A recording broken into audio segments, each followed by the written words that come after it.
Imana muri aka kanya iyo twibutse ibyo Imana yagiye ikora ni ukuri bitera umunezero wabyumva.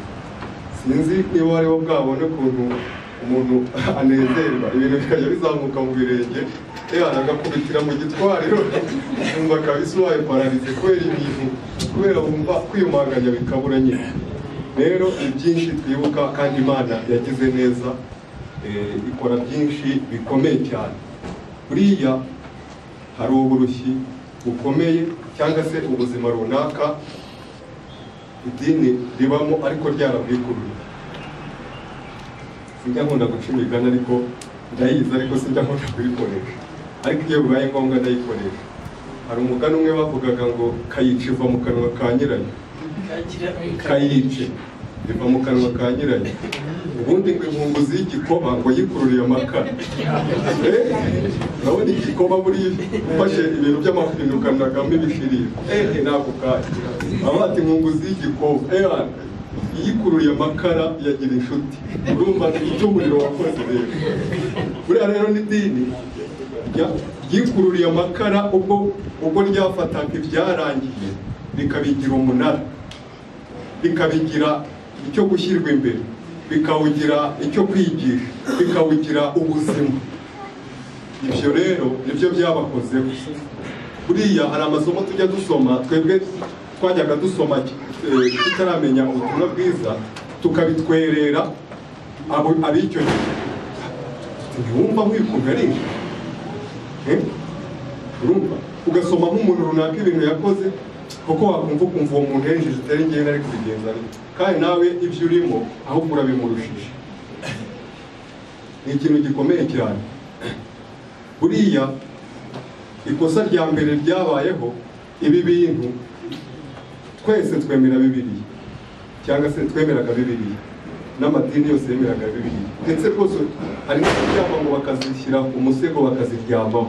Baravuga ati kabisa uko mfite umurinzi ukomeye, ariko ikirimo ni umubazi, ikirimo ntacyo azi, ndetse n'ibyiringiro bye ntabyo afite.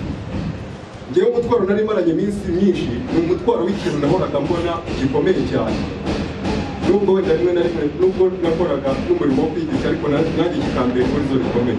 Ni gute umuntu avuga yuko amaze imyaka 40, undi akiravuga 10, undi akavuga 5, undi akavuga 6, ariko kandi ngo ahora yiga. Hari indirimbo twajyaga turirimba ngo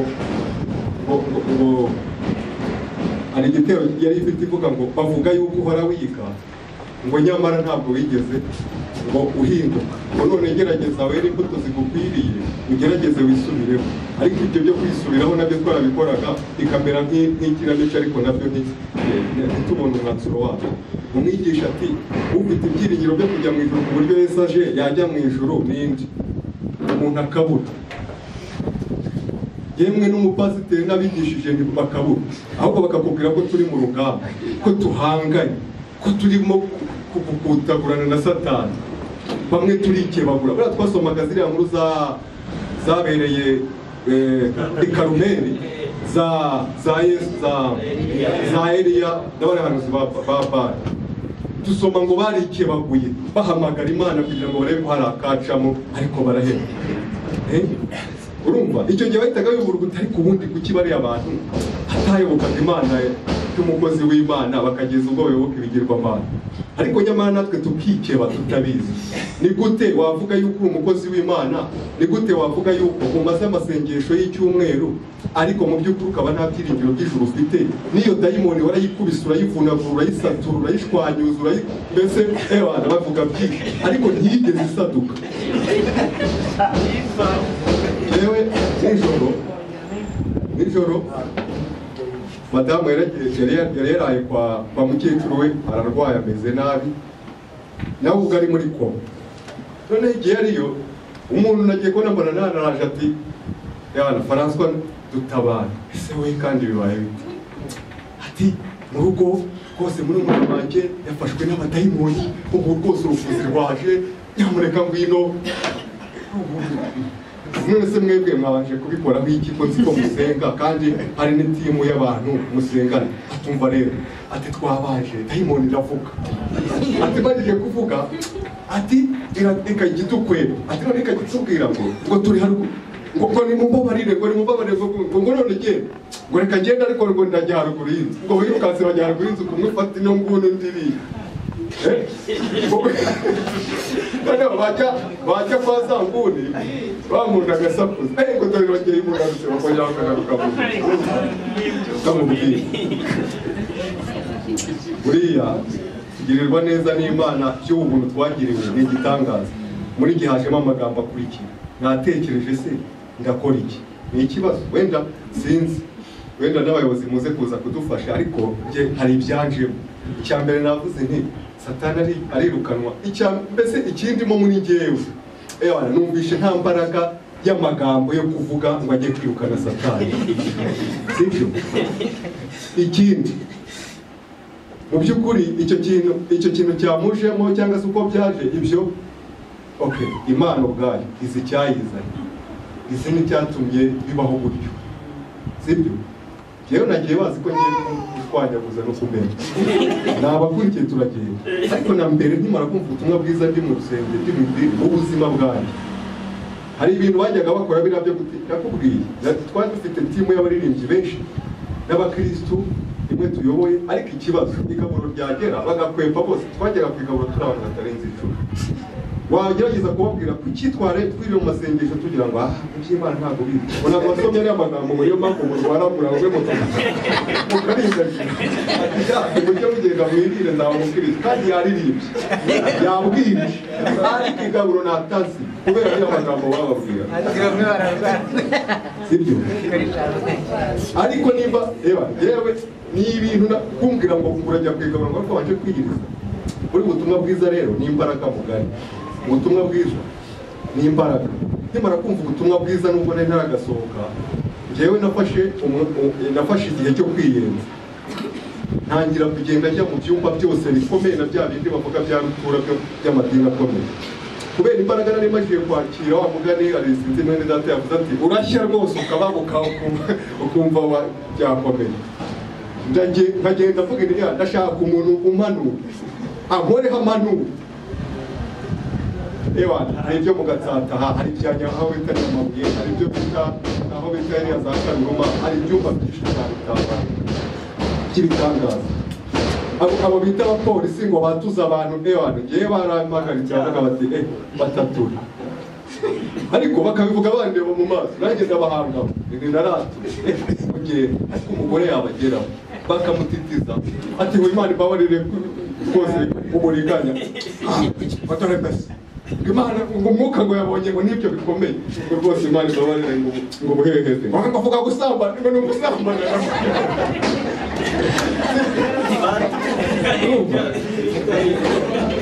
yarandetse.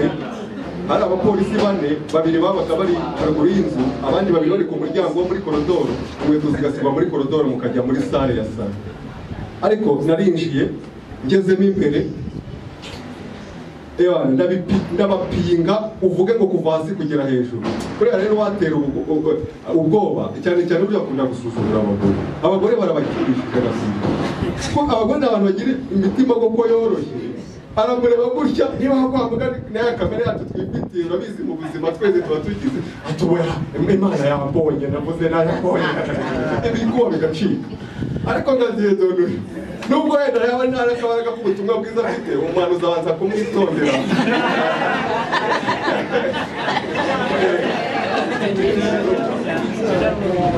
Yewe narabipinze 100% ndabipinga. Tugeze muri sale barambuye imikeka, abahanuzi bane bari bararitse baraza bicara hari, baba bahagaze baba bicaye bameze gutya. Rero nuko ko n'abandi babazi ko ari abahanuzi, nta kindi kiba kiri aho cyitwa ubwoba. Umwigisha aravuga bakamaze ariko bahanura ubwo hagera gukora ku mwuka. Rero hari abantu hariho abakobwa babiri bareshya gutya, akoma amashyi yizengurukira azengurutse yizengurutse ku gatsisiro, ubundi agatera intambwe akagwa nk'ahari yagenda abantu ku mutwe. za ndimi za Yeremiya na Zefaniya birimo bikora. Ikibazo ni uko yageze ku bantu bari iruhande rwawe naho naho kabya ku mutima ntiwamuze arangije sinamupinze iyo si Imana iri kuvuga ariko yaraje aravuga ngo umukozi w'Imana Imana iragushyigikira iyo Imana itabonye ko nanenze nagize Imana ariko yakubise abantu hasi karahava yakubise abantu hasi karahava ndavuga nta hantu ndahabona genda n'ahandi ibyo bibaho narinze ndangiza nta muntu urandondora ndavuga ijambo ry'Imana koko birizima ukuri kurabohora kandi ukuri kurakiza. Mu by'ukuri ni ikintu gikomeye. Ibyo byarabaye biraba abanyina abo babeshya barababeshya. Ariko nyamara nubwo ubwo buhanuzi babukora hari n'ababwira abantu ngo ntibazazana amazi mu macupa bayasengera, ibyo nabyo bagiye babikora.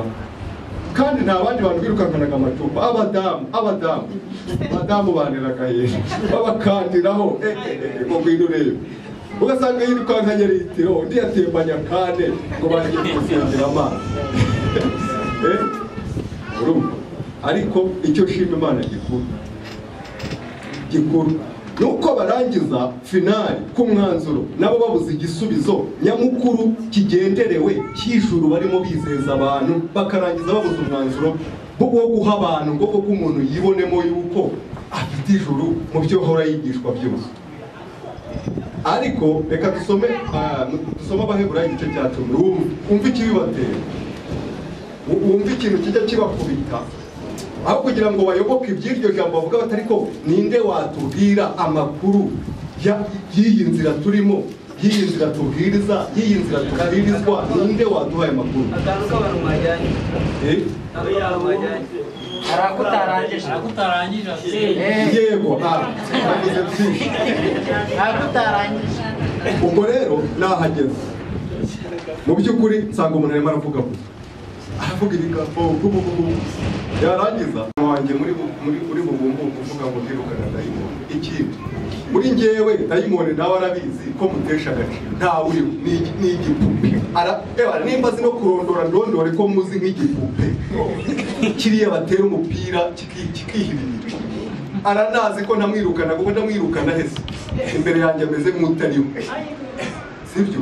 Okay, cyo koze ndabasuye nk'umuvandimwe nk'umuturanyi, ariko ntabwo nje nk'igisubizo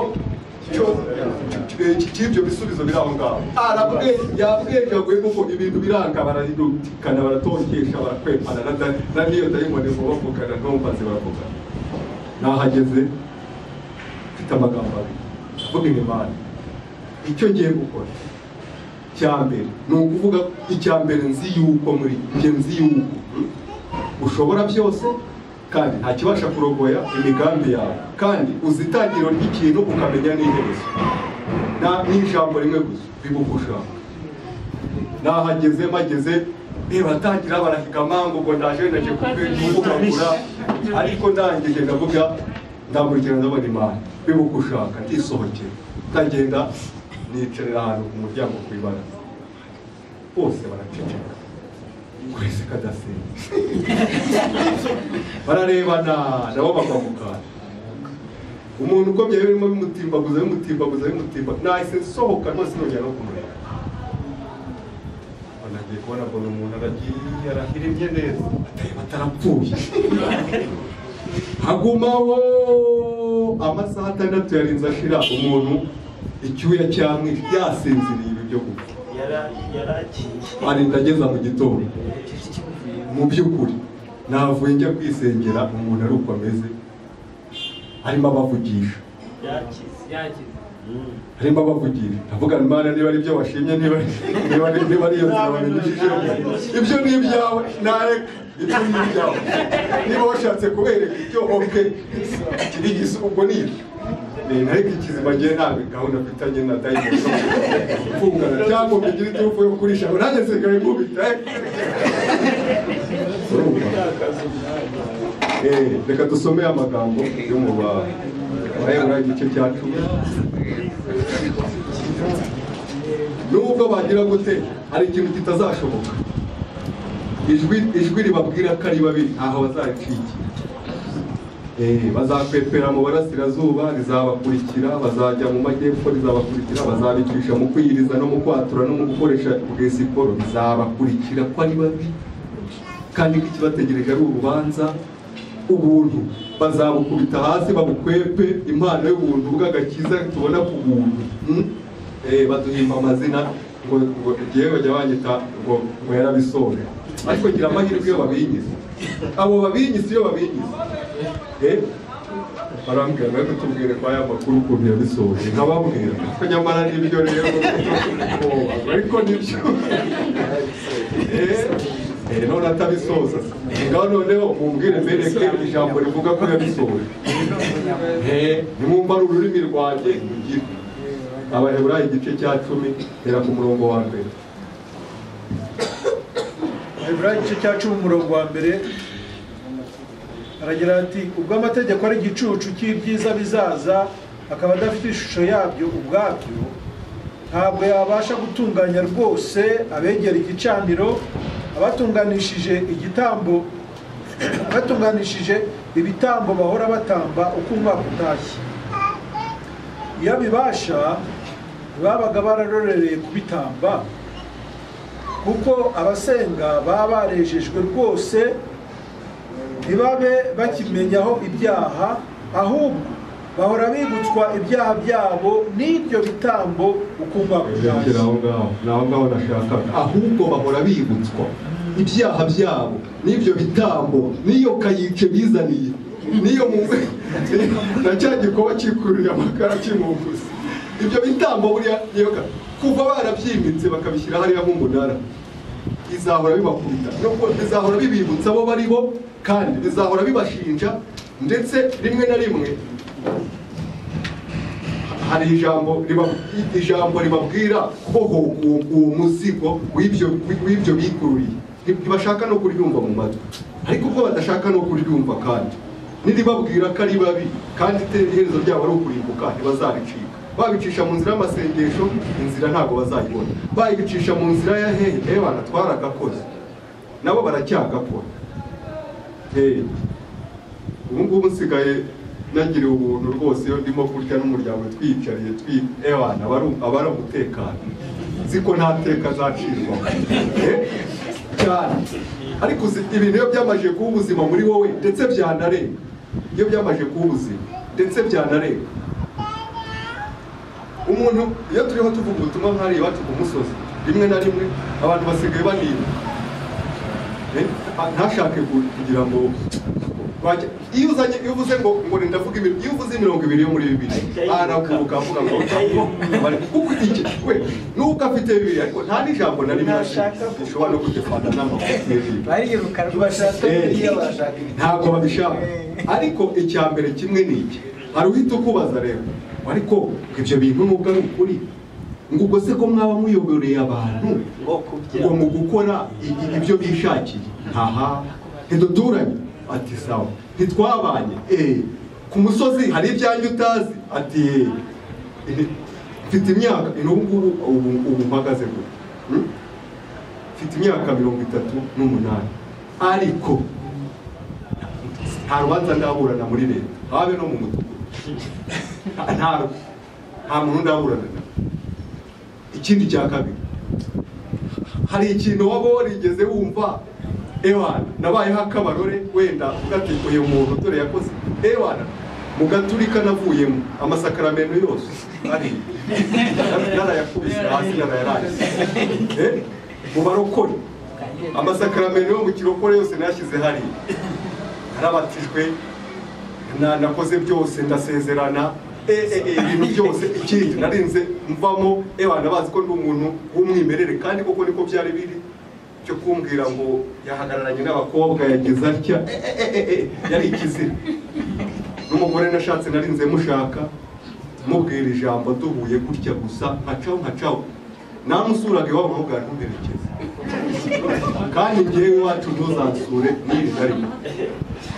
Nta n'uri kumpagarika impamvu hari icyo nari mfite muri ngewe, icyo kuvuga ngo hatagira umuntu utubona kandi ndi umukozi w'Imana bikamumugaye kandi ngo no mu mutima byarimo nta kintu kinini nifuzaga kuvuga kuri njye abakobwa buriya reka mbabwire tujye twigendera mu mudendezo abantu b'Imana bakiriye ubuntu bw'Imana wenda nk'abari bacu dufitemo ahangaha bibereye aho rwose nta ariko ndakubwira twahuraga n'intambara abasore urakizwa uri umusore ahubwo bakaba bagutera gukora icyaha kandi uri umupagani warabitinya n'isi wajya kubona ukabona abakobwa nka batatu tuzagusura bakaza kandi iyo bagusuraga ntabwo bashakaga ko mwiganira ijambo ry'Imana bashakaga kuzana twatura mubakoraho ariko turahita gufata Bibiliya nkavuga ariko uyu mukozi w'Imana Yobu ntihagiranye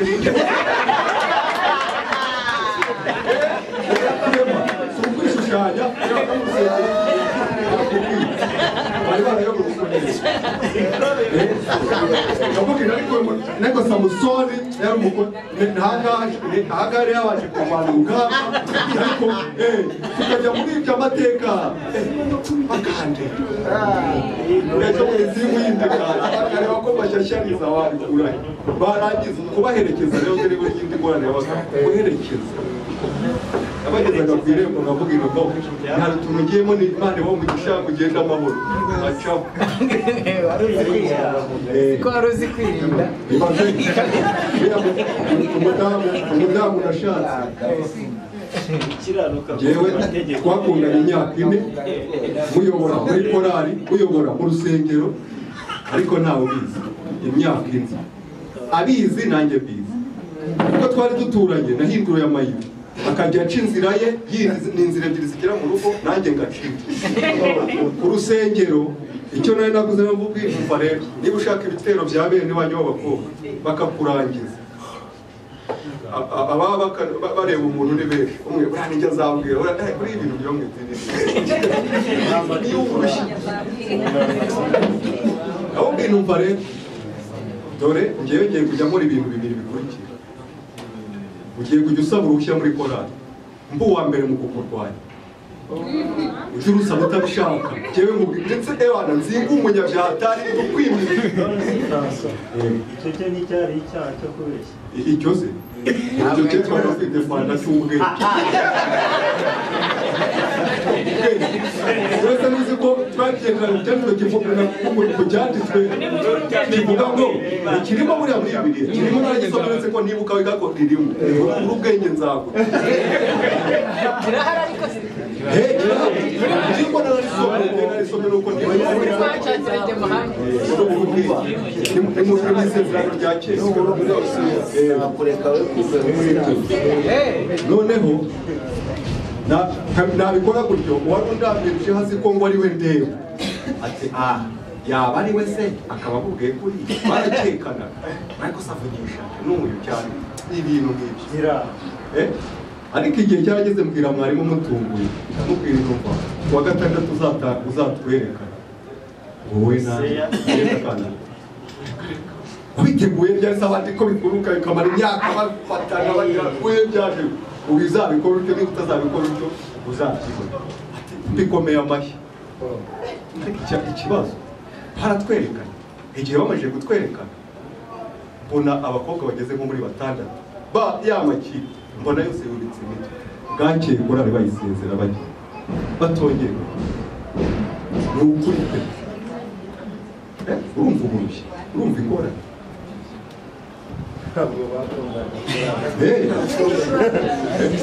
ukabona umuntu arimo arasirimba yikaraga ntaragira ngo ahubwo bamwisiri yerekana wakushije abantu weya dore urabona kuriya bamwisiri yerekana cyangwa se kera abakobwa iyo umwana yashaka gutoranya ukuntu bidarapaga bihindura hari n'abantu buriya baba bibereye mu rusengero akenshi akabyina gutya ataraka nk'agasiga kugira ngo umusore yariya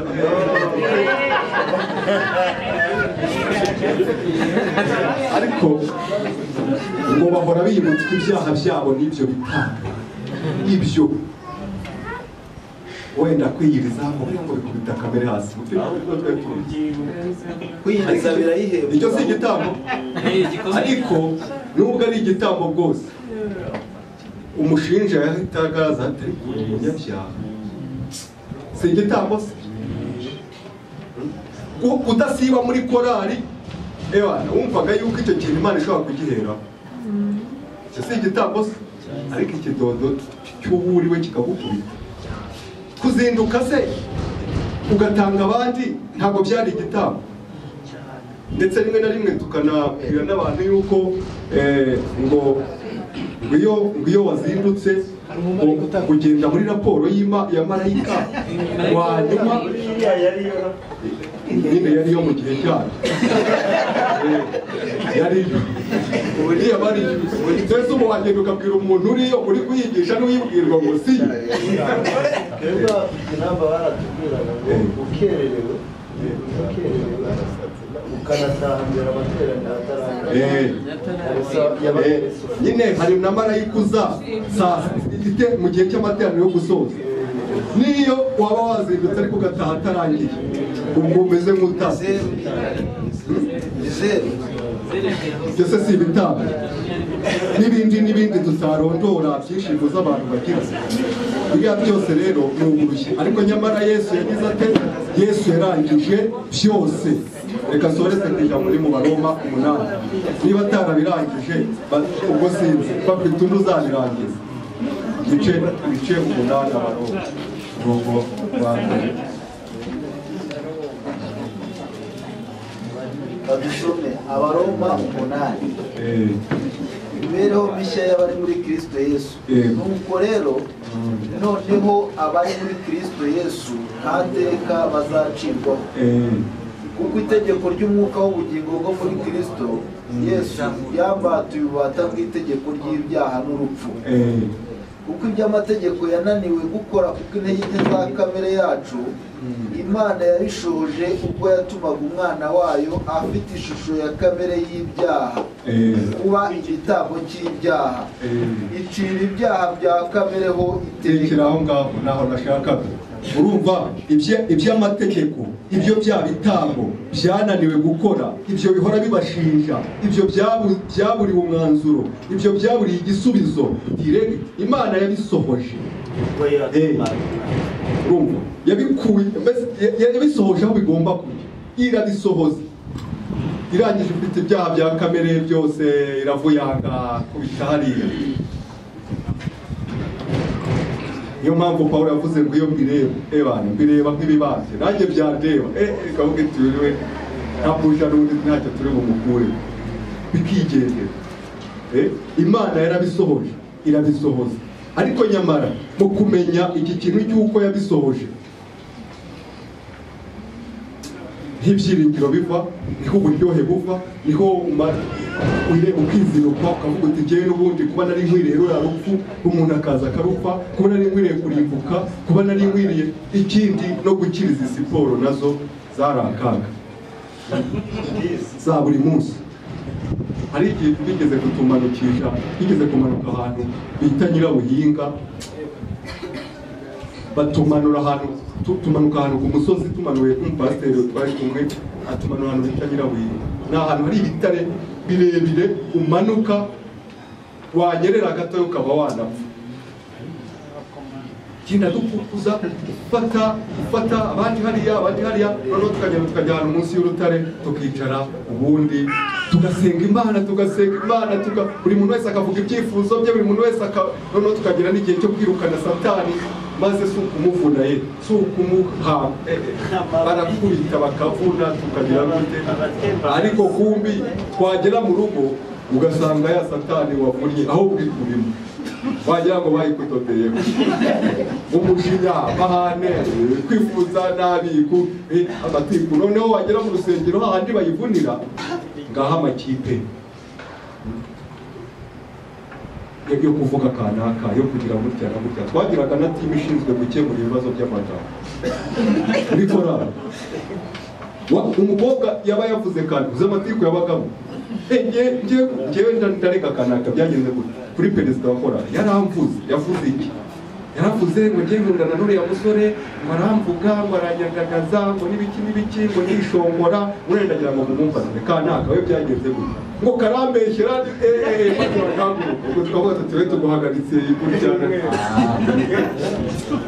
Yesu warakoze nta kindi navuga ubu ndabohotse ibi bintu byari birimo kwirukanka mu mavi no mu maguru ariko kwerekana niyo mpamvu bituma umusozi nemera nkavuga ibihumba ikiboneka itaboneka n'ibyo bitare nabigendagaho n'amaguru nkirirwa ibyanga byanyishe umunsi umwe majije kuva mu yine isereri irankubita hasi amenyo yenda gufuka neza kandi bakenda kuvaho ngo ndimo kwihotorera Imana abandi ariko ntacyo ngo bwaho ngaho rero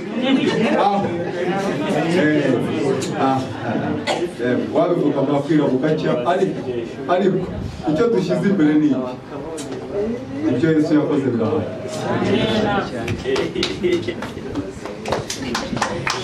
Imana ishimwe hari igihe uhagarara ukavuga noneho wasubira inyuma ukibuka n'uburushyi wabayemo nabyo bikaba ngombwa ko uzamura ishimwe ryo ukuntu wari wararushye none ukaba wararuhutse kandi ibyo ni byiza nabyo ibyo nabyo birushaho kuturemera andi mashimwe kuko iyo twibutse iyo twavuye bidutera no gutekereza aho turiho tugana Imana ishimwe tuganira amagambo menshi kuva twatangira nta kindi kintu twavuze aha ngaha twagiye tuvuga ijambo ry'Imana uhagaze aha ngaha wese ibyo yavugaga ashobora kubivuga atafashe Bibiliya ngo abisome ariko akavuga afite icyerekezo cya Bibiliya kandi ucyumva akacyumva ko ni icyanditswe kiriho kivugwa aha ngaha twabiganira rero umwanya munini tubivugaho ushobora kuba hari ukuntu wabyumvise hari n'uko wabitekerezaga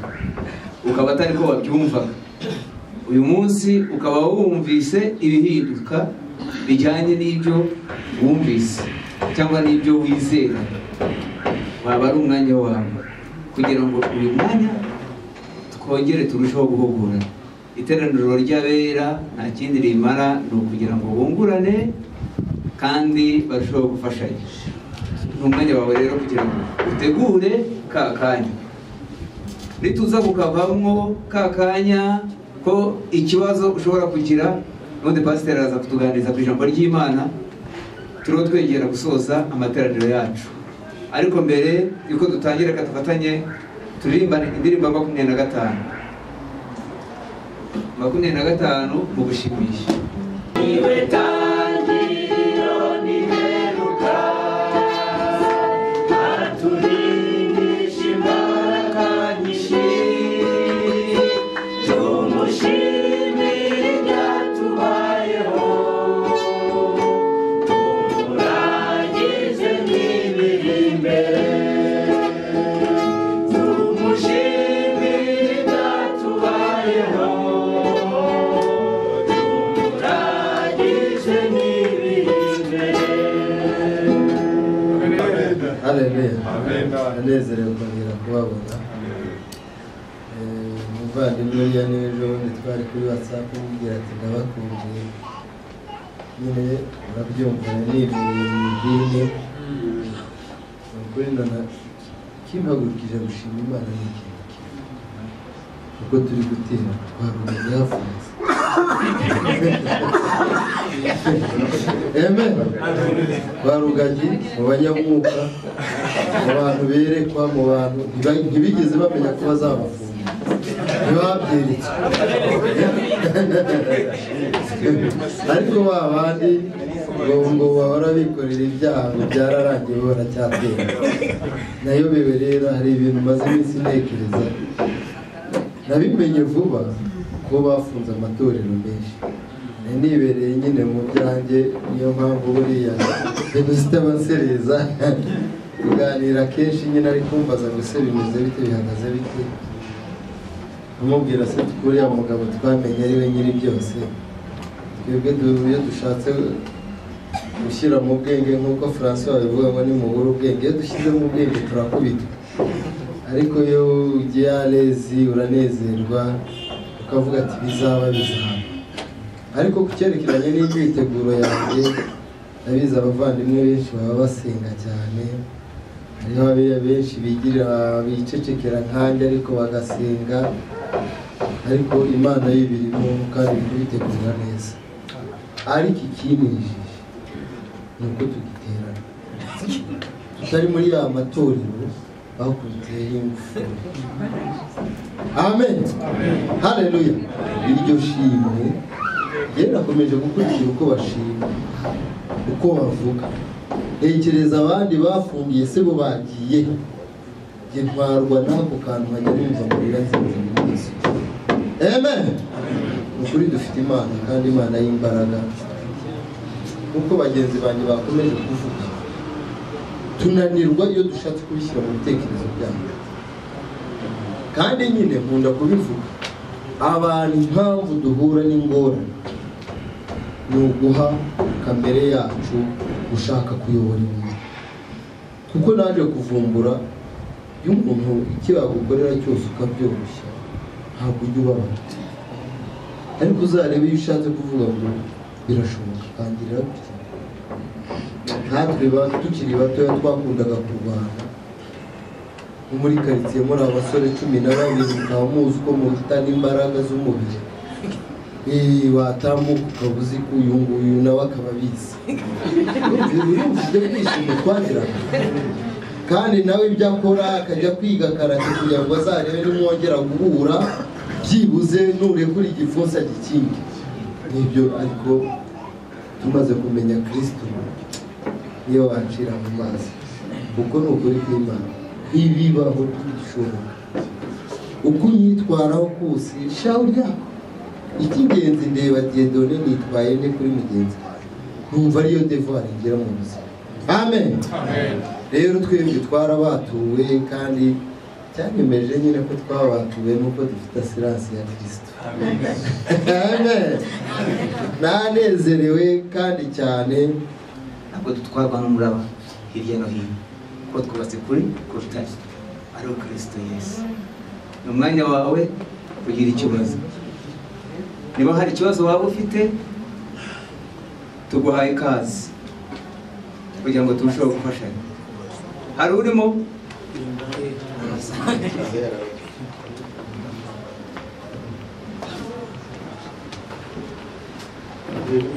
Amen.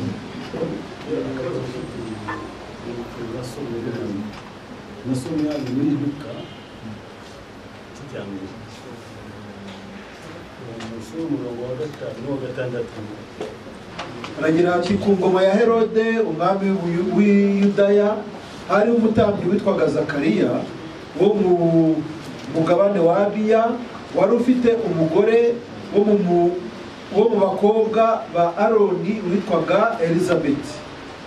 Bombi bari abakiranutsi imbere y'Imana, bagendera mu mategeko n'imihango by'ubwami by'umwami Imana byose, ari inyangamugayo. Bagenderaga mu mategeko n'imihango bagenderaga mu mategeko n'imihango. Ariko iyo ufite niba tuvuga ko nta muntu ushobora amategeko y'Imana, rero nyibaza aba bantu kuki bo ayo mategeko bayagenderamo bayashoboye. Icyo kibazo Murakoze cyane.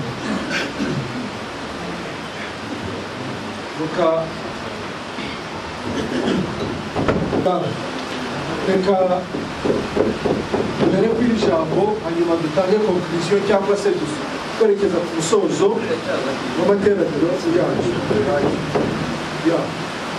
Imana ishimwe nyine ko n'akavura kaguye, urashaka kugenda ntabwo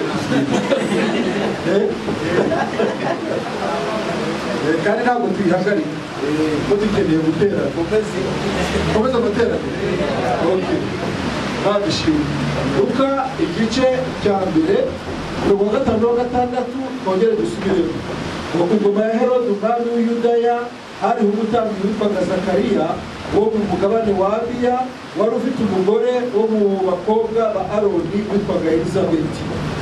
Bombi bari abakiranutsi imbere y'Imana, bagendera mu mategeko n'imihango by'Umwami Imana, byose ari inyangamugayo.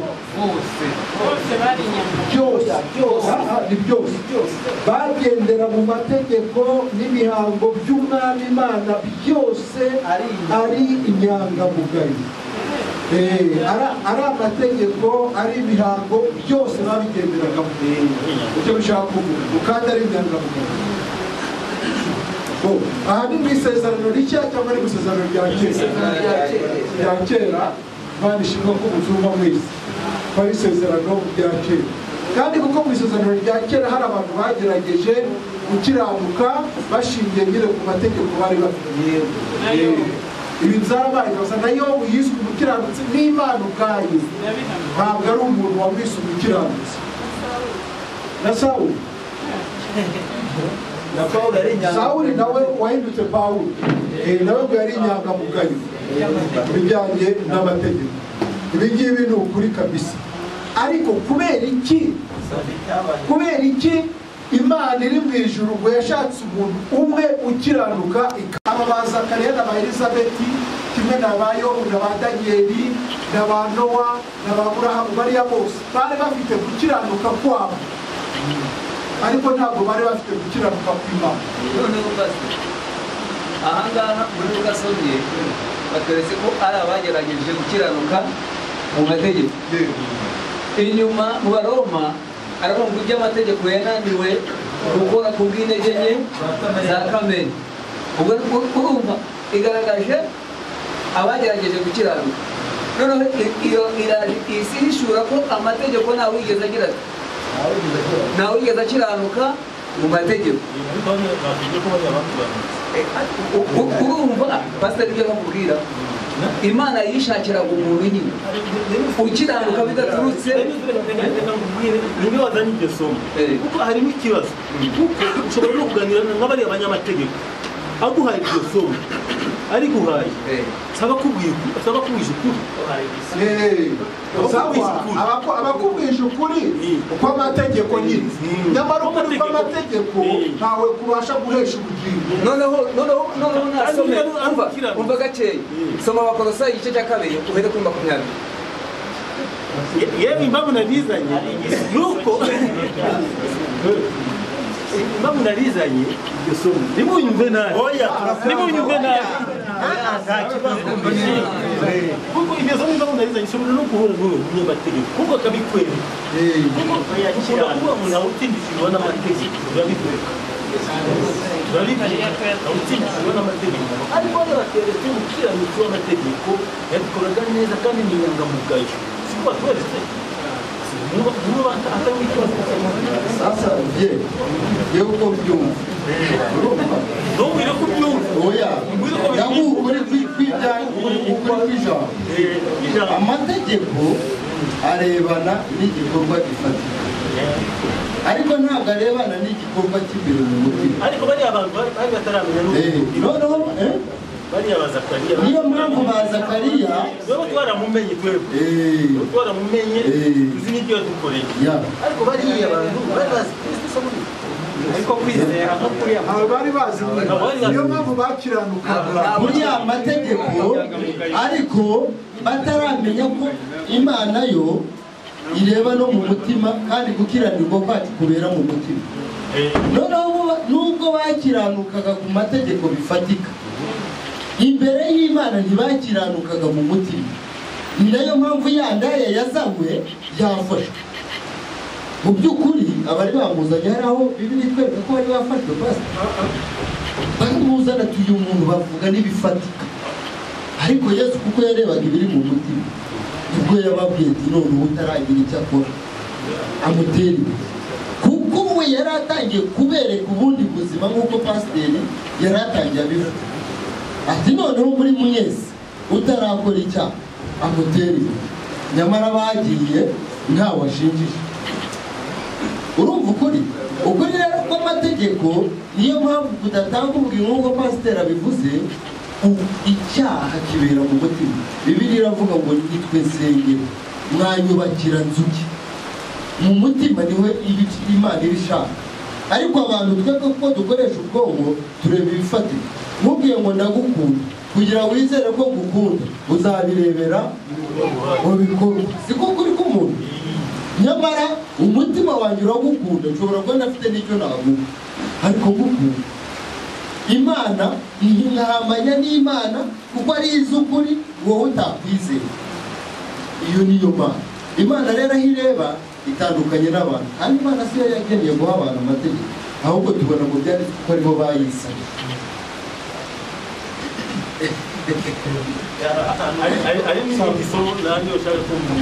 Reka tubanze turangize isomo. Ibi bintu ntabwo mbishidikanyaho, ariko ikibazo urashaka kungurana. Reka tuvuge ko hariho gukiranuka kubiri. Hari gukiranuka k'umuntu, hari no gukiranuka kw'Imana. Urumva? Aba bari bafite gukiranuka kwabo, kandi gukiranuka kwabo uzanuka ari gushingiye nubwo birindaga nyine kwica itegeko, ariko niyo baryicaga batangaga igitambo, icyaha kigasa naho kivuyeho, akagera akica irindi agatanga igitambo, bikitwa ko ari umukiranutsi. Uko niko Yobu yari abayeho. Yobu yari abereyeho gutanga ibitambo buri munsi, bagatambira n'iby'abana be.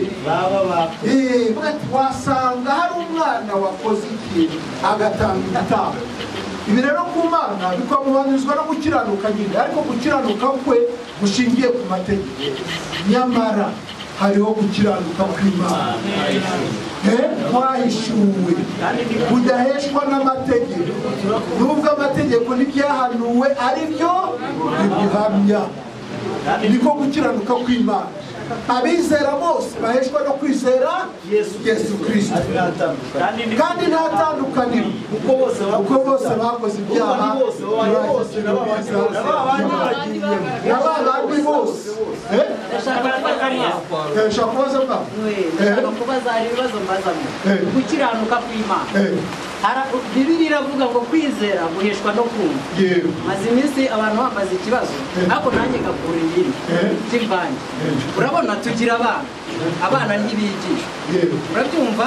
Dufite abantu bagenda babasazi batazi ijambo ry'Imana. Abo bantu ko batigishijwe no mu mategeko ye, niyo ureba hari n'igihe ubona n'itegeko ribaciraho. Abo bantu kwizera guheshwa no kumva, kandi kumva ijambo rya Kristo. Abo bantu ubasize mu ikadere, babashyira mu ikadere y'abakiranutsi bahawe gukiranuka kw'Imana, cyangwa babashyira mu ikadere y'abanyabyaha.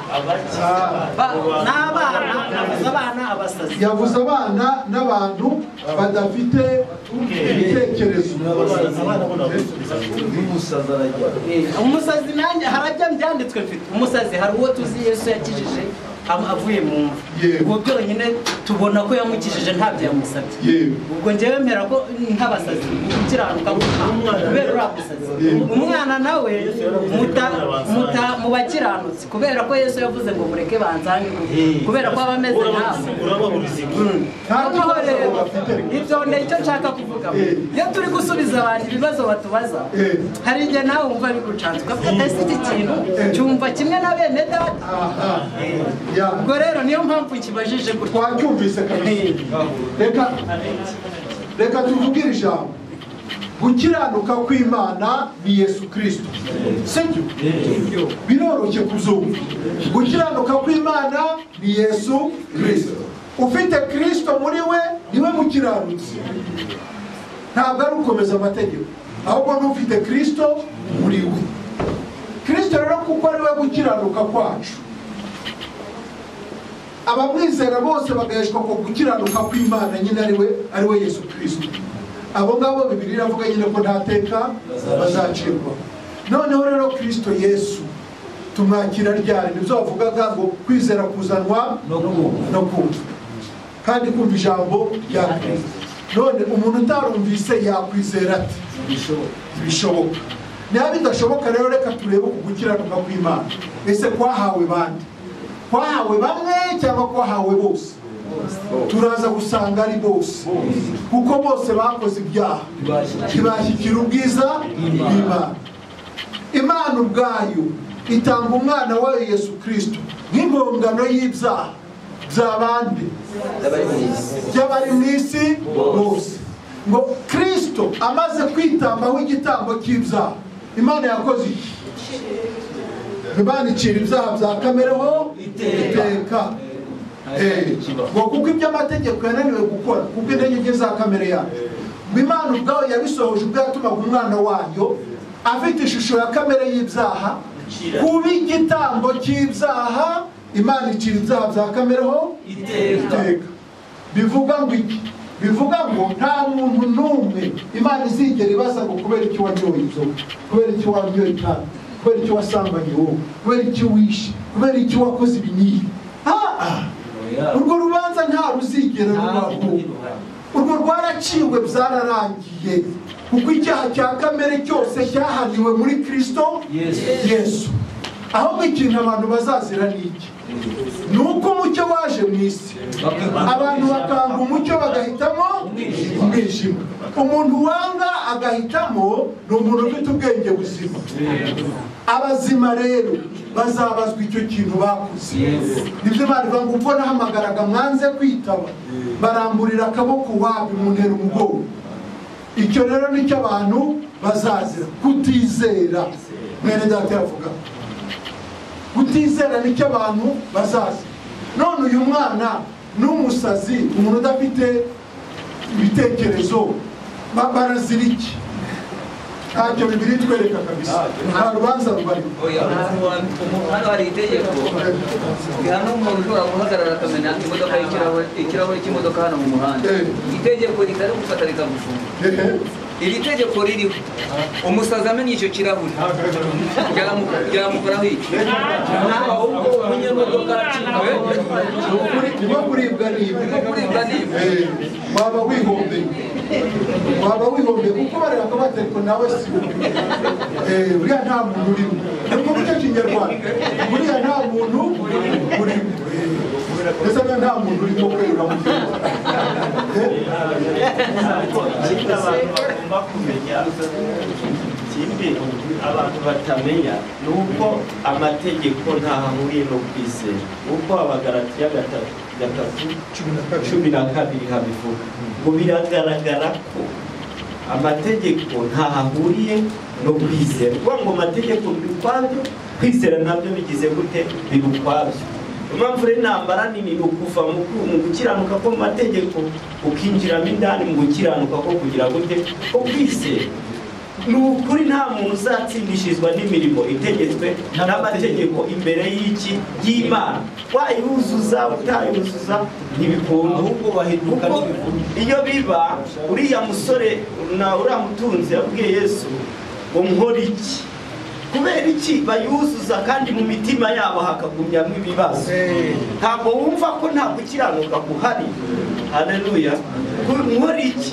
Umuntu wujuje amategeko Yesu aravuga ntugasambane, ubaha ababyeyi, ngire gute? Ati byose nibyo byageza. Ati none niba ari ibyo ndi tayari kugira gute? Kwinjira, kuko nabishoboye kuva nyivuka. Yesu aravuga okay, none bari barabishoboye, ni kamwe gasigaye konyine ko kugurisha iki?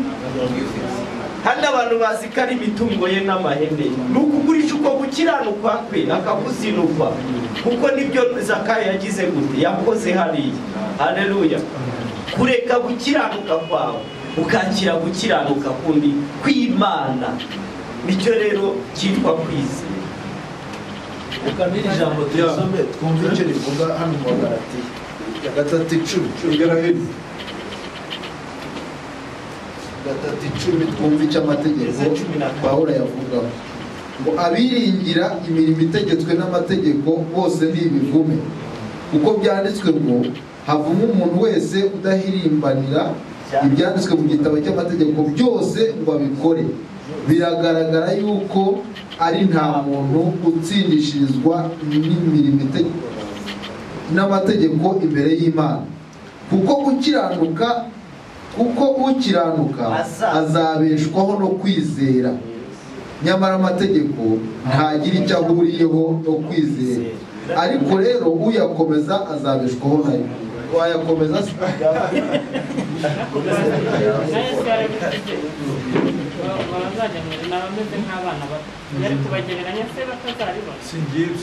Erega ikibazo gikomeye ni uko twebwe dushaka kumenya, urumva, tugashaka kumenya iby'Imana kugeza naho turwanya iby'Imana, ahubwo tugashaka gukurikiza ibya kamere zacu zishaka. Nk'ubu ngubu wakubaza ngo kuki nyina wa Yohana na nyina wa Yesu bahura bakaramukanya gusa, abantu basimbukamo. Bo hari icyo wavuganye, ntabwo ushobora kubyina nta ndirimbo. Ntushobora kubyina nta ndirimbo. Umuntu wese ubyina haba hari indirimbo. Abo bantu bahuye bakaramukanya hari icyo bavuganye. Wowe urashaka kumenya iki? Babimenya. Nanjye mfite ikibazo kiri hano muri Yuda nasomye. Nanjye mfite ikibazo cy'ijambo nasomye hano muri Yuda, ariko mbere y'uko icyo kibazo ntizana nasomye hano muri Timoteyo ibice 2 baravuga ngo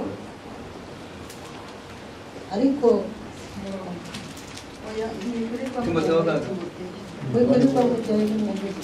ariko umugaragu w'umwami wacu ntakwiriye kuba umunyamahane, ahubwo akwiriye kugira ineza kuri bose, agakunda kwigisha, akihangana, agahanisha ubugwaneza abamugisha impaka, ngo ahari nibishoboka Imana ibahe kwihana ngo bamenye ukuri. Noneho ikibazo ufite kiri hano muri Yuda umurongo wa 22 haravuga ngo ababagisha impaka mubagirire impuhwe. Ikibazo ni kimwe, abandi mubakirisha ubwoba mubahuje umuntu, mubakirishe ubwoba, kandi hariya twumvise yuko ahanisha ubugwaneza. Akirisha ubwoba ngo wahuje umuriro mwambi. Urumva ibintu ni bibi. Mu migani niho havuga ngo ntukavugire mu gutwi k'umupfapfa atazava ahinyura ubwenge bwawe. Urubyiye migani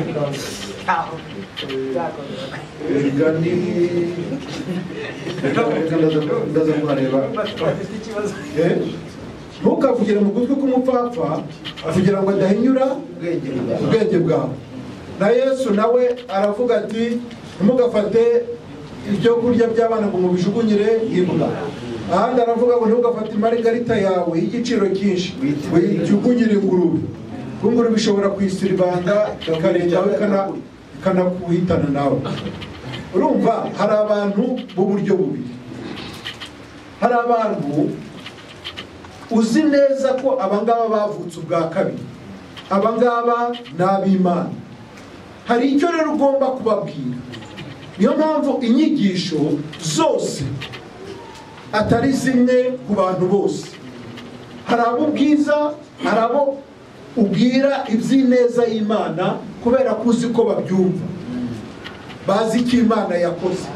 Abo ni abana b'Imana bavutse ubwa kabiri, bafite umwuka wa Kristo. Abo ngabo babwiza ineza. Ariko umuntu nka Mugabo, John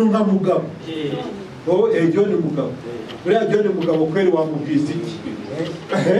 Bwira icyo wamubwiza kabisa, bantu b'Imana muri aho. Kumujyana mu migani ukamwumvisha uburyo uwo Yesu asuzugura. Uwo nguwo niwe ubatirisha umwuka, ariko akabatirisha n'umuriro.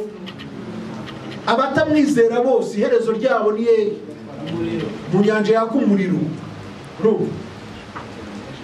Uwo rero umukirisha ubwoba, kubera yuko nta kindi kimukwiye. Ni umupfapfa, nawe umubwira nyine iherezo ry'abapfapfa. Icyo gihe rero kubera ko ari umupfapfa nyine azakizwa n'ubwoba, nadakizwa azarimbuka nyine urumva.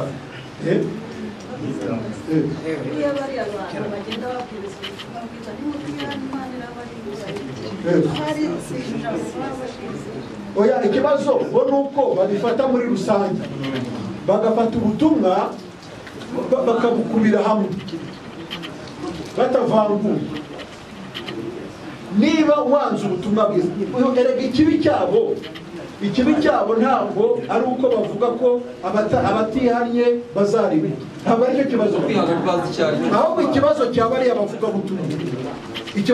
abavugabutumwa ni uko bumvisha abantu ko bagomba kureka ibyo byaha byabo kugira ngo batarimbuka nimureke ibyaha byanyu ariko se urabwira umunyabyaha kureka ibyaha gute? Umuntu ari ku ngoyi nimutizitura arizitura twese kandi azizitura ni wowe wagombye kumuha uburyo bwo kuva ku iyo ngoyi wagombye kumubwira ubutumwa bwiza noneho yakwanga ubutumwa bwiza akaba ariho noneho mwereka ikimutegereje sasa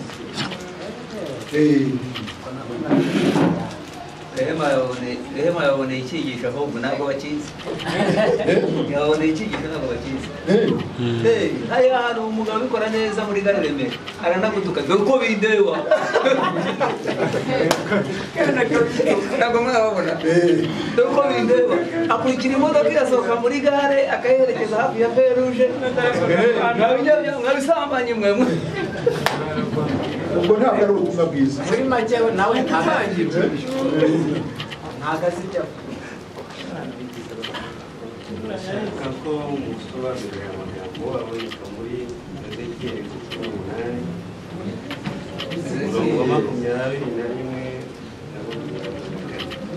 aravuga ngo ariko umunyabyaha nahindukira akava mu byaha bye byose yakoze agakora neza agakomeza amategeko yanjye yose kandi agakora ibitunganye n'ibihwanye n'amategeko ni ukuri azabaho ntabwo azapfa ibyaha bye byose yakoze nta na kimwe bizamubarwaho azabikwaho n'uko yabaye umukiranutsi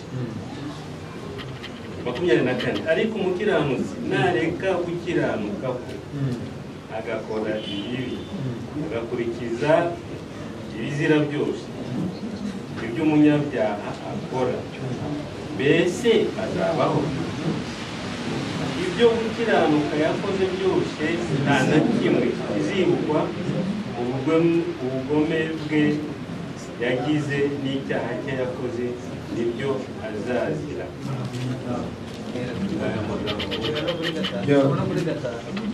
oya n'ibi birahagije tujya kure ahangaha mu gitabo cya Ezekiyeli gukiranuka kuvugwamo ni ukuri ni uko Imana cyangwa ni uko abantu ni uko abantu uko abantu rero ugomba gutakana igihe cyose ukoze icyaha cyangwa ukica itegeko gukiranuka kwawe kuvuyeho nta nubwo kuzibukwa uko gukiranuka kwawe ariko noneho gukiranuka kw'Imana ko guhoraho iteka ryose gukiranuka kw'Imana twavuze ko gukiranuka kw'Imana ari iki none se Kristo muri twebwe azahinduka keretse utamufite ikindi agomba kumenya iri n'isezerano ibi byari iby'abantu ibi bikwaze igihe kwari gukiranuka kwa none se nadakora ibijyanye n'amategeko nyine arapfa kuko arabatakaje gukiranuka ariko nakora ibijyanye n'amategeko arabakiranutse ubwo gukiranuka rero kwe kuzamuneshaho twebwe rero ntabwo tubeshwaho no gukiranuka guheshwa n'amategeko ahubwo twebwe duheshwa gukiranuka no kwizera Yesu Kristo niyo mpamvu gukiranuka kwacu gutandukanye n'ukw'abariya bo mu isezerano rya kera ukwacu guhora witeka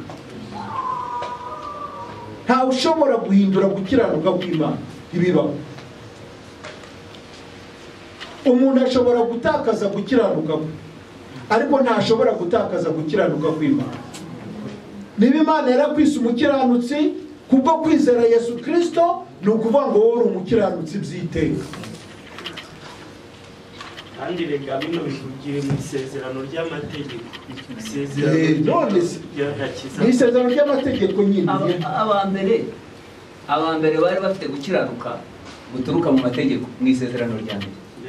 Mbese kuriya gukiranuka guturuka mu mategeko, twe twari abanyamahanga, ntabwo kwatureba, twari ikizira, twari abanyamahanga ku isezerano. twari mu isi tudafite Imana. Icyo gihe twari mu isi tudafite Imana rema nk'uko Theogene. Aya mategeko se yari ay'Imana cyangwa yari ay'Imana? Yahaye abantu. Iyo bakiranirwaga bakayareka kuyakora, Imana ntiyababaraga gukiranuka. Imana yari yayabahaye ngo bayagende. Barayasabye, bamaze kuyasaba Imana irayabaha ngo bayagendere. Noneho wibuke neza ko nubwo amategeko avugwa mwagaragara gukiranuka k'umubiri, ariko kwari guhishe inyuma yo gukiranuka k'umwuka. Kuko itegeko nk'uko uyu munsi wa none tubarwaho gukiranuka guturutse muri Kristo, n'abariya bicaga itegeko ntabwo bakiraga hari icyo bakoze usibye kumena amaraso y'igitungwa. Rya tegeko yishe rikamuha gukiranuka kubw'amaraso y'igitungwa. Noneho banza mva ku kantu, aya maraso y'igitungwa niyo yatumaga umuntu agaragaramo nk'aho yejejwe ko yishe itegeko. Uyu munsi wa none hari iki? Umuntu yitwa umukiranutsi kubera iki? Nicyo yakoze. None se yego uri kubyumva neza ariko. Noneho dusubire mu Baheburayo 10, uyu murongo ngira ngo ni François usome. Abaheburayo igice cya 10 dore ku murongo wa mbere, ngo ubwo amategeko ari igicucu cy'ibyiza bizaza, akaba adafite ishusho yabyo ubwayo, ntabwo yabasha gutunganya rwose abegera igicaniro, abatunganishije ibitambo bahora batamba uko umwaka utashye. Iyo abibasha ntibaba bararorereye kubitamba, kuko abasenga baba barejejwe rwose, ntibabe bakimenywaho ibyaha, ahubwo bahora bibutswa ibyaha byabo n'ibyo bitambo uko umwaka utashye. Ku murongo wa 4 ngo erega ntibishoboka ko amaraso y'amapfizi n'ay'ihene akuraho ibyaha. Icyo ntibishoboka. Urumva ukuntu abantu ba kera bitwaga abakiranutsi kubera yuko bumviye amategeko. Amategeko avuga ngo iki? Amategeko avuga ngo nukora icyaha uzana impongano, urebe umwana w'isekurume, umwana w'ihene cyangwa w'intama ufite umwaka umwe udafite inenge, umuzaneho igitambo cy'ibyaha. Uko umenya amaraso ni kubarwaho gukiranuka. Urumva uko gukiranuka? None hari abakiranutsi uzi bo mu isezerano rya kera batatangaga ibitambo? Ntawuzi. Bivuga ngo uku gukiranuka kwabo kwarahindagurikaga. Iyo yacumuraga yazanaga igitambo bikaba renuveri, akongera akitwa umukiranutsi kuko yatanze igitambo. Ejo akongera agacumura akazana ikindi gitambo, nanone akitwa umukiranutsi. Gutyo ariko se uwo ni umukiranutsi kweli? Oya, ni umunyabyaha. Umukiranutsi ubwo none akabyuka ejo, akagwa none akabyuka ejo. Uri yapfuye ari mu nzira kijya apfuye direct gendo. None si itegeko hari wese amaraso niba atarameneka, amaraso atarameneka, imbabazi zazaga nyuma y'amaraso kumeneka. Dusomere Yobu, n'uyu Yobu bavuga ngo yarakiranutse bamwitwaza. Dusomere Yobu 35 urangize ku murongo w'8 mwumva ukuntu havuga. Yobu bavuga ko ngo nawe yakiranutse mu mategeko, kandi nabo bavuga bakiranutse mu mategeko. Wumva ukuntu bavuga. Yobu 35 murongo uhera ku murongo wa 8 aravuga ngo Elihu akomeza gusubiza ati mbese wibwira yuko ibyo bitunganye ubwo wavuze uti gukiranuka kwanjye kuruta ukw'Imana? ubwo wavuze uti kuzamarira iki, kandi uti nzabona nyungu ki ziruta izo mba narabonye gikora ibyaha? Ngiye kugusubiza wowe na bagenzi bawe bose bagiye mu gatebo. itegereze mu ijuru urebe, kandi witegereze ibicu biri hejuru uko bigusumba. Niba warakoze icyaha hari icyo witwaye, kandi ibicumuro byawe niba byaragwiriye nabyo bitwaye iki? Niba uri umukiranutsi hari ibyo uyihaye, cyangwa se igihabwa n'ukuboko kwawe ni iki? Icyakora ibibi byawe byababaza umuntu umeze nkawe, kandi umwana w'umuntu gukiranuka kwawe niwe kwagira icyo kumumarira. Urumva gukiranuka k'umuntu? Yesaya baravuga ngo gukiranuka kose abantu bakiranutse imbere y'Imana ni ubushwambagara bwuzuye ibizima. Urumva rero tujye dutandukanya ibihe. Niba hari gukiranuka kuvugwa mu isezerano rya kera, niko tuba none. Amen. Ngira ngo akavura karahise abantu batangiye kugenda.